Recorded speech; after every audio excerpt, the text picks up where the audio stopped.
1998 மம்முட்டி நடித்த மறுமலர்ச்சி படம் மூலம் சினிமாவுக்கு நுழைந்தவர் நடிகர் சூரி. முதலில் பல ஆண்டுகளாக கூட்டத்தோடு கூட்டமாக நிற்கும் வேடங்களில் தான் நடித்தார். 1-2 சீனில் மட்டும் வருவார். 2009 வெண்ணிலா கபடி குழு திருப்பு முனையாக அமைந்தது.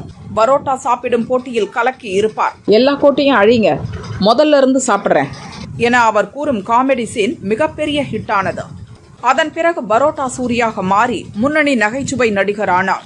10 ஆண்டுகளுக்கு மேலாக காமெடியனாக நடித்து வந்த சூரி வெற்றிமாறனின் விடுதலை பார்ட் 1 மூலம் கதாநாயகனாக உயர்ந்தார்.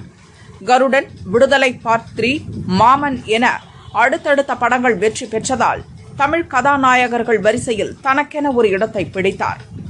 இந்த சூழலில் மதுரையில் உள்ள வீட்டில் நடிகர் சூரி தனது குடும்பத்தினருடன் தீபாவளி கொண்டாடினார். வேடிக்கை, விளையாட்டு, சாப்பாடு என குடும்பத்துடன் குதூகலமாக தீபாவளி கொண்டாடியதை வீடியோவாக எடுத்து சமூக வலைதள பக்கத்தில் பதிவிட்டார். சூரியின் அழகான வீடும் அந்த வீடியோவில் இடம்பெற்றிருந்தது.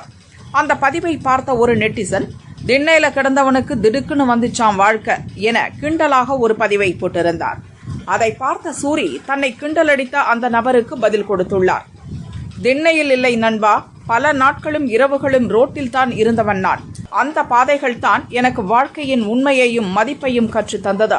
நீயும் உன் வளர்ச்சியில் நம்பிக்கை வைத்து முன்னேறினா வெற்றி நிச்சயம் உன்னை தேடி வரும் என சூரி அந்த பதிவில் கூறியுள்ளார். சூரியின் அற்புதமான இந்த பதில் நெட்டிசன்களை நெகிழ வைத்துள்ளது.